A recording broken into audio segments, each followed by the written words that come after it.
এক বছর পর পর ধরেন নৌকো বানানো শুরু হয়, ধরেন 3 মাস 4 মাস এরকম থাকে।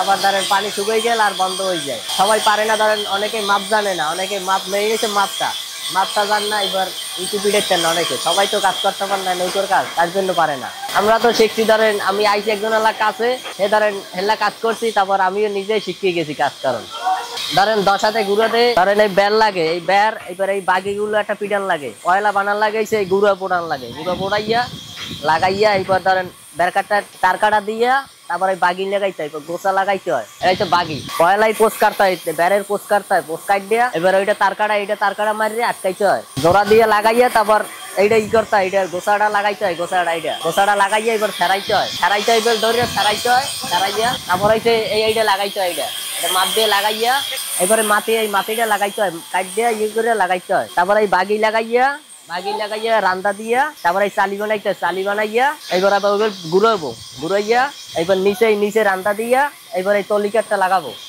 লাগাইয়া এইটা লাগাইয়া তারপর এই ঘুরাবো আমরা। এবার এই ঠ্যাক দিতে হইব, এই ঠ্যাকটা দিলেই আমাকে কাজ এটা শেষ। তারপর এই বিক্রি করবে। তারপর বাগিটা যদি না লাগাইতাম ধরেন বেরকারটা ফাঁক হয়ে যাইব, বেহা হয়ে যাইব, বাগিটার উষ্ণ ধরেন লগ একটু ভালো হয় কোষার। তারপর ধরেন এই গুঁড়োটি যদি তার কাটা বেশি না দিই ফাঁক হয়ে যাইব, এর লেগে তার জন্য গুঁড়োটি মজবুত দিই, এবার শক্ত দিই গুঁড়োটি।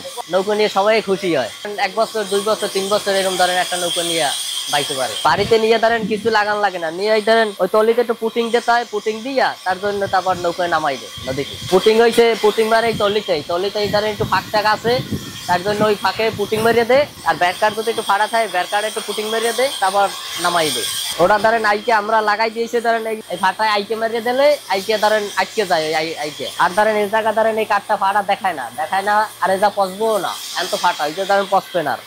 তাম্বুল কাঠের নৌকো বেশি ভালো হয়। হ্যাঁ, সবাই এই কাঠ দিয়ে বানায়। অন্য কাঠ ধরেন পানিতে পচতে যায়, তাম্বুল কাঠটা ধরেন পানি লাগলে পানিতে হয় না কিছু। সারা বাংলায় তাম্বুল কাঠই চলে। সাইজ ধরেন 16, 17 এরম বহার হয়। আর লম্ফায় ধরেন হইবে 12 হাত, 13 হাত, 14 হাত এরম। ছোট ধরেন হয় 10 হাত, তারপর ধরেন 9 হাত, 11 হাত, এবার 13 হাত, 12 হাত এরম বানাইছি আমরা। চলে ধরেন 11 হাত আর 12 হাত বেশি চলে। এইটা ধরেন ছোট দিকে ভালো হয়, ধরেন নৌকো বাইতে ভালো হয়। আর বড় হলে তো বাইতে পারেন না সবাই, এলে ধরেন ছোট 9 হাত 10 হাত এইটা চলে বেশি। ধরেন এক জায়গায় ঢুকবো, এলে ছোট নৌকো ঢুকিয়ে যায়, বড়টা ধরেন ঢুকতে চায় না, এলে কি ধরেন ভালো হয় নিতে, গাছ কাটতেও সব দিক দিয়ে ভালো হয় ছোটটা নেলে। এই নিচেটা 13 হাত, এইটা হচ্ছে 11 হাত, এইটা 10 হাত, এই একটা আছে 10 হাত, এইটা হচ্ছে 9 হাত। যন্ত্রপাতি লাগে ধরেন আতুর করাত লাগে, এইটা রান্দা লাগে, মেশিং, এইবার এই সার্কুলার এইটা আর এই তার কাটা ধরেন এইটাই ধরেন হয়। কাঠের সাপ্লাই ধরেন স্বরূপকাঠি থেকে আসে, এই জায়গায় লঞ্চে করে নিয়ে আসে, এবার এই যে ভাঙ্গাইয়া তারপর আমরা বানাই। ধরেন 7 ফুট 8 ফুট এইরকম একটা ধরেন 10 হাত 11 হাত এইরকম লম্ফা আছে, ওগুলো ধরেন কেটে বানায়। এটা ধরেন 10 হাতে কাঠ লাগে কম, এবার 11 হাতে লাগে বেশি, 12 হাতে লাগে আরো বেশি এইরকম। ধরেন এই ধরেন পানি বাড়লেই ধরেন নৌকা চলে এইরকম বেশি, আর পানি কমে গেলে ধরেন নৌকা চলে না। একজনের 4 রান 5 খান কোথা নামাই, এ ধরেন ডেলি বিক্রি হয়ে যায়, অনেক দূর নিতে হয়। এই ধরেন 2 ঘন্টা লাগে আমার নৌকাটা বানাইতে, এটা ধরেন 3 বছর 4 বছর বয়স পাইব।